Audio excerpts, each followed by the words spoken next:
What's up, YouTube boxing community? It's your boy, Mr. Universal Sports. I'm back. You people. I'm sorry for the delay. Been busy with word school, my wife. You know how we do it. I'm coming from that undisclosed location in California, IA. All right, I'm just a big mega fight coming up tonight. I'm gonna get my 2 cents on that Floyd Mayweather-Shane Mosley fight happening tonight in about a couple hours. And I just want to say, give big ups to Floyd Mayweather for taking the fight instead of fighting somebody like smaller, like a Kermit Citron or a Clotty, for example. He chose and fought the biggest and baddest name out there. So big credit to Floyd Mayweather. Also, big ups to both fighters for taking the USADA drug test, like going under the USADA protocol. I'm giving both fighters credit because Shane Mosley has a past with the alcohol allegations from the 02, 03, 04, and knowing his past with steroids. Shane Mosley said, you know what, I'm going to show everybody, you know what, I'm clean now, I'm ready, I have nothing to hide, let's do it. And Floyd Mayweather is obviously, you know, I give him credit too for saying, you know what, I'm separating from the good from the great, the bad from the good. I'm separating the classes so that way we can find out who's clean and who's not clean. So I'm giving big credit to both fighters. In my personal opinion, I think this test should be happening in all sports, not only just in boxing. The NFL, baseball, the NBA, hockey, even golf, and all major sports should go under the USADA protocol. Professional wrestling also. So let's get to the fight, shall we? Let's go to the tail of the tape. Obviously, Floyd Mayweather Jr. Let's start with number 2 on the pound for pound listing. It's Mr. Floyd Mayweather Jr. 5'8", 72-inch reach. His style is a boxer counter-puncher style. He's age 33. And let's go to the WBA champion, Shane Mosley. He's 5'9". He has a 72-inch reach advantage. That's 74 inches. And he's a boxer puncher. But I say, you know, Shane Mosley's not really a slick style boxer. He's more of he's a fighter. This guy just comes to fight. He fights aggressively. He uses his hands. He has great hand speed and quickness. Let's start with the strengths and weaknesses of both fighters. I wrote down Floyd's weaknesses. Let's start with the strength. Floyd's strengths. He has great speed. He counter punches. He's a great counter puncher. Not one of the best counter punchers, if not the best counter puncher in boxing. He's very accurate. He throws very accurate combination. This man simply does not waste punches, people. And his defense. He is one of the best defensive fighters of this generation. This man gets hit, but not cleanly. But one of the major questions we asked, will Floyd Mayweather get hit flush in the chin in this fight? And how good is Floyd Mayweather's chin? I remember discussing years back with my brother, Randy, about if Roy, I know, honey, he's not a fan of ours. And we're discussing with my brother Randy how if Roy Jones were to get hit in the chin, what would happen? Obviously, we found that out at the Antonio Tarver fight, and he got knocked the heck out. Let's talk about his weaknesses. I don't see many weaknesses in Floyd's game besides that Floyd lacks one-shot knockout power. He has a little pop in his punches, but he lacks that one-punch KO power like a Mike Tyson or an Alfredo Angulo. He's a good power puncher, and a Kelly Papick. Those are some of the 3 best power punchers in the game. Inside boxing, we've seen in the Jose Luis Castillo fight, he has trouble with somebody that can box inside. Obviously, we've seen that in the Ricky Hatton fight too. Ricky Hatton fought inside, gave Floyd a little trouble in the first 5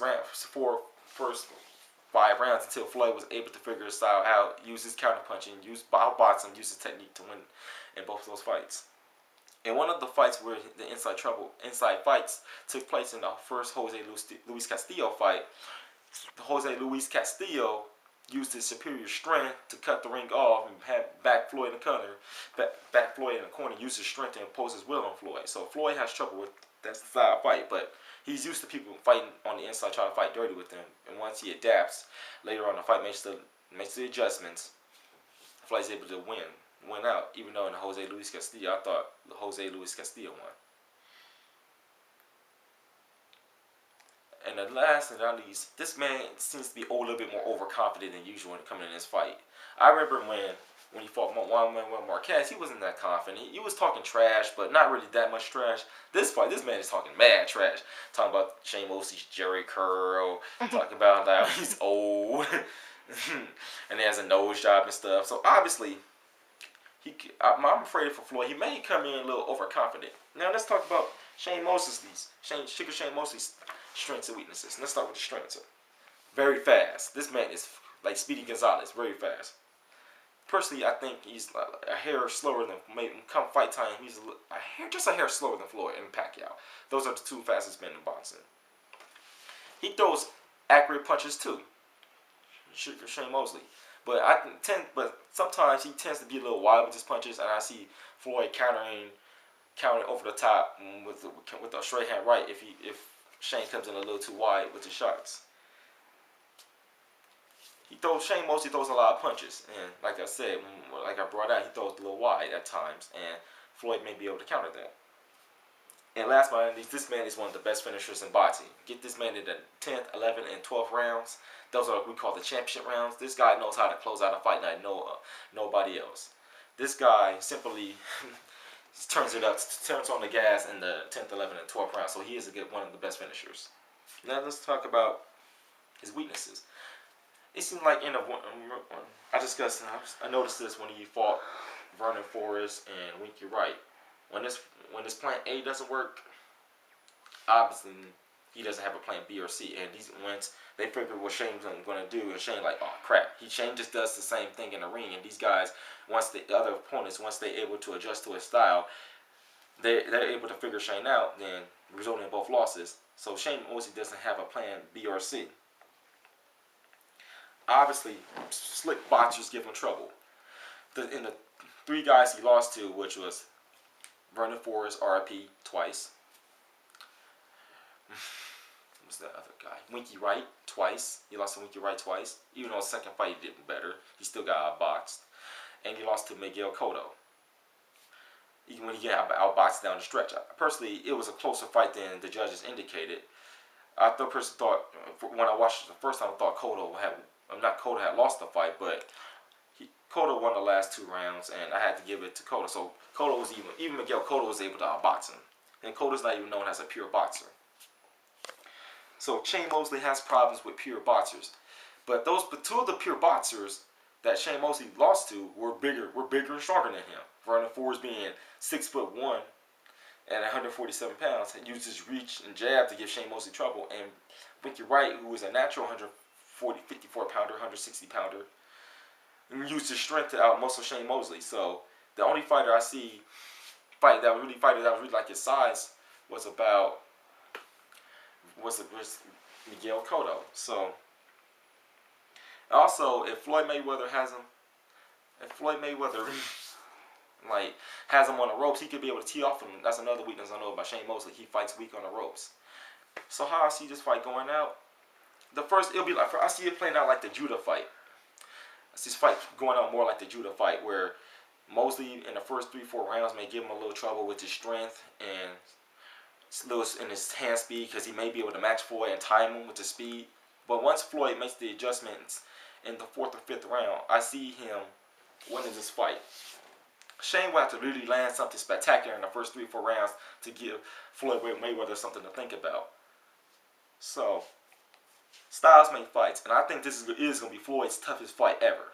I think this guy, Shane Mosley, has the speed and has the talent to keep up with Floyd. And I see Richardson fits those flaws that I brought out. Shane Mosley could possibly win this fight. People saying like Floyd's gonna beat this old guy up and stuff. Shane Mosley's no tomato can, folks. He is one of the top 3 boxers in the game, pound for pound, along with Pacquiao. I have it like this: Pacquiao, Floyd Mayweather, and Shane Mosley. But if Floyd were to beat Shane Mosley, I have to put Floyd number one back at number 1 again. So how I see this fight playing out, I have this fight a close, either split decision, unanimous decision, going to Floyd Mayweather Jr. I think he will simply outbox him, use his superior boxing technique, use his slickness to frustrate Shane Mosley. It'll be more of a 7 rounds to 5, 8 rounds to 4. Rounds going to Floyd Mayweather once he figures out what Shane Mosley's trying to do, and Floyd makes that initial adjustment. Because one thing I noticed in Floyd's fights, and in those 3 fights that gave Floyd trouble, Floyd was always able to make that adjustment to get get the decision. So I'm going Floyd Money Mayweather by unanimous decision. Or I see this playing out unless Shane Mosley by chance is able to knock him out, because we never seen Floyd's chin get tested. But I'm gonna stick with my decision with Floyd Mayweather by unanimous decision. That's my video, folks. Enjoy this great mega fight, and I'm out.